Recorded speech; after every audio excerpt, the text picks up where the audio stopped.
On. We're back. Coffee with the coaches. 3 years later, John.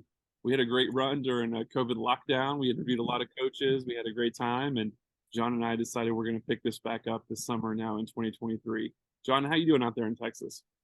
Brad Dunn, doing well. Doing well. Good to see you over there. Unfortunately, it's 11 o'clock and it's past. I've already had enough coffee. So next time though, I'll surprise everyone with a I'll open up my coffee. Is Yeah, that a Starbucks?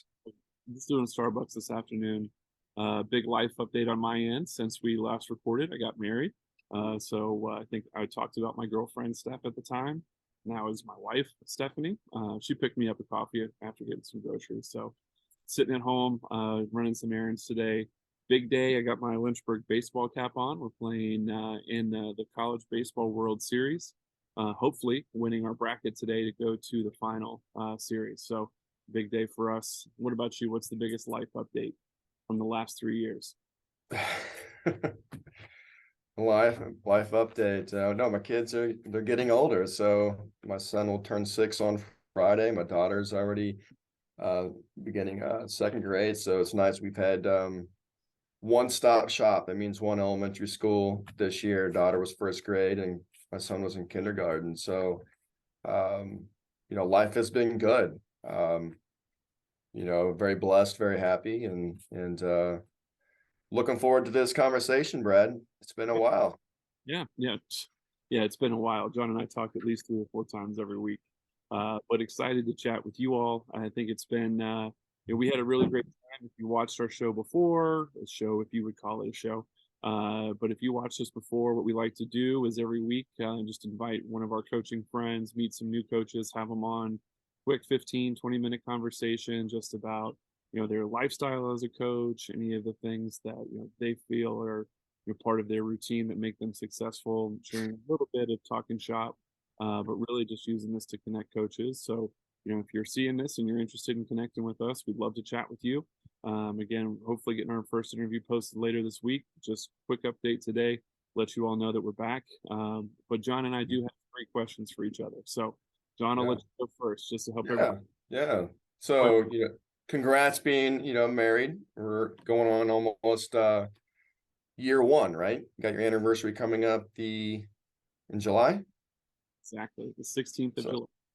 So I guess, for young coaches out there, or even those who are starting relationships, has there been any, difficulty during that first year as far as being a coach and dealing with practices? I mean, it's got to be a huge, we coach because we love it. And there's got to be a huge understanding. And I think starting off with relationships with someone, they know the dedication, they know the time commitment. But have you seemed to balance your life better? Or is there a good understanding with you and stuff of just in coaching in general and what that means? Always been really good understanding. I think that's what made me confident in getting married. But I think the difference now is you're more purposeful with the time that you spend together, right? When you're dating, you just kind of take it for granted and you're together here and there. But now it's kind of really making sure that you lock in time during the week for meals together, on the weekends together. But then also respect. She's got a really busy job. She's doing her master's degree right now. She's got a lot of stuff going on. As well as me. So, making time for both and figuring it out. But I think that's the biggest difference is just doing it with purpose, setting that time aside. So, yeah. What about you, John? You've got a very successful team over there. What's since we last recorded 3 years ago, what's been the biggest success with your program? Oh, man. Appreciate saying all the kind words, Brad.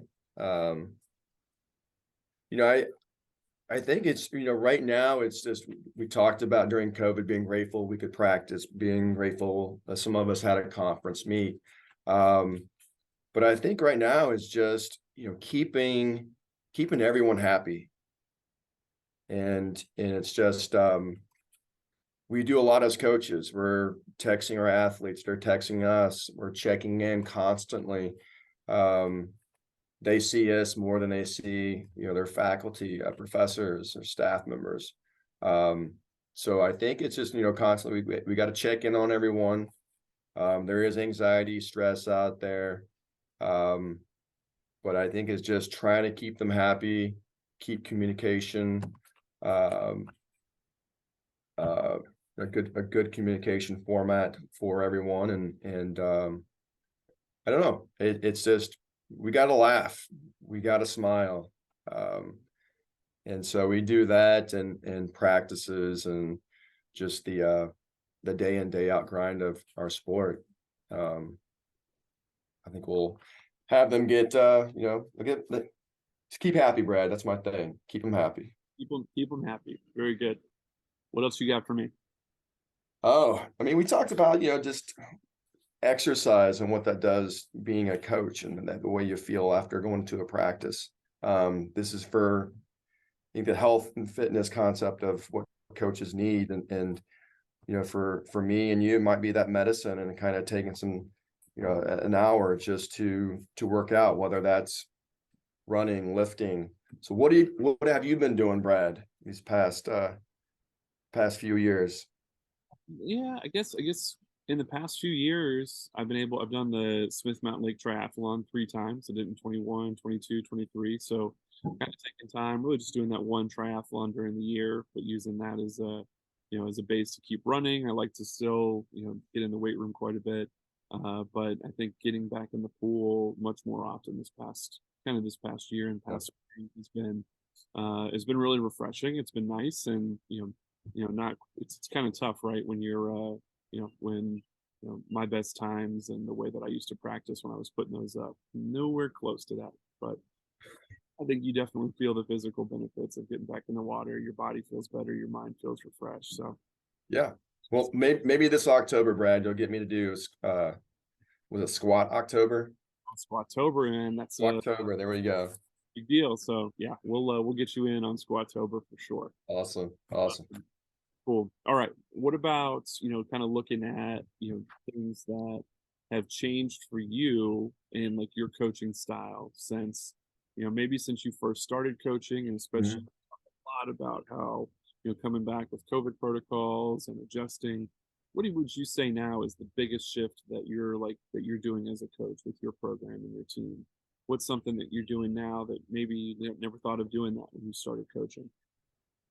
I mean, you know, during COVID, we were restricted of pool time. And we do a lot of things outside. And so we had a lot of dry land that we did, and we still got the same results with limited swimming, as far as results towards conference. Um, so what we've been doing a lot now, a lot more is, circuits, lifting. Um, and so most of our practices are really about 90 minutes, and we're getting the same results. Now, I think some of our distance needs a little more.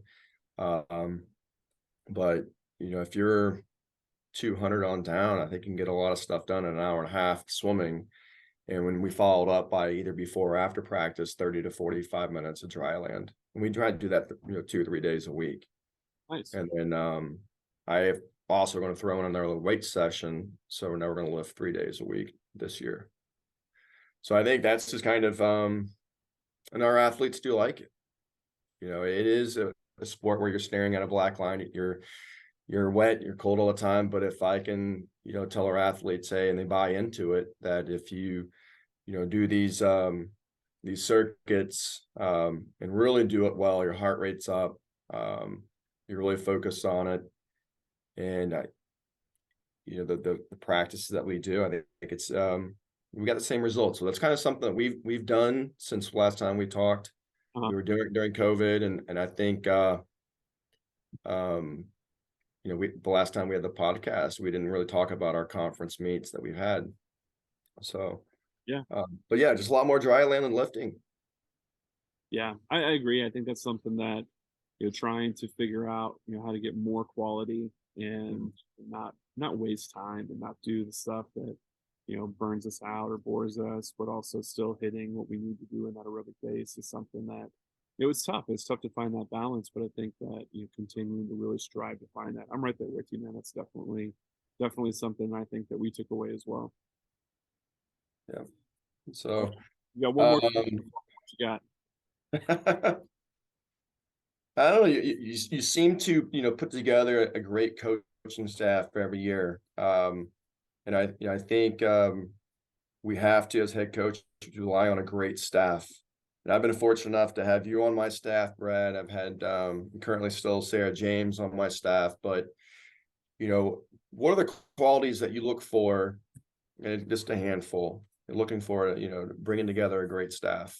Yeah, that's a good question because it's tough, and it's tough to find that good balance of people and in really setting things that you want, but also not missing on people that could be a good fit or people that are going to bring something to the table. And I think the biggest thing is that, like, I don't really want to coach with people that are just like me. I want to have people around me that think differently, that maybe interact with our athletes differently, because all of our athletes are different, right? And my personality is, hopefully one that I can catch, the whole group in certain ways, but they're going to gravitate more towards an assistant for certain things. And, and especially if that assistant has a personality that meshes a little bit better. So, I think that, really looking for somebody who, brings a really acute personality to the table, that really wants to be a coach, whether it's for the long term or for the short term, but it's something that they're like really invested in, because it is a lifestyle. It's not just a job where you show up, clock in, clock out.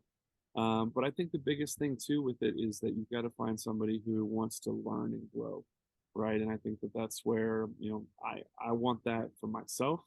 And I think that anybody that has that open mindedness is going to be willing to make the mistakes necessary, to get better. Because I mean, we're going to make mistakes. We're going to, you and I have both written practices that just go off the rails and we lose the group. And and okay, you reset and you come back the next day, and it's not going to be perfect. And I don't demand perfection out of my athletes either. So, I think that willingness to be open minded and to take those chances, and that's where you're going to really find good success. And yeah, since we recorded, I mean, Aaron Green did tremendous things with our program. We had, after that, Bailey Nunn came in, gave us 2 really good seasons, and both of them have moved on to really, big opportunities in the swimming world.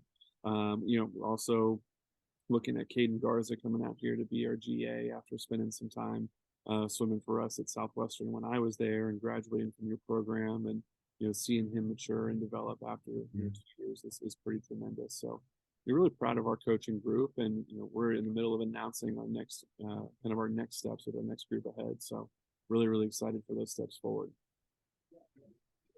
It is a lifestyle, Brad, what you said. So, and we're not in it for the money. I think we're mentors, just not to our athletes, but to our assistants, and guiding them through and kind of seeing the balance. And you got to see that when you're at Southwestern, of me right into my wife, raising a family, and knowing that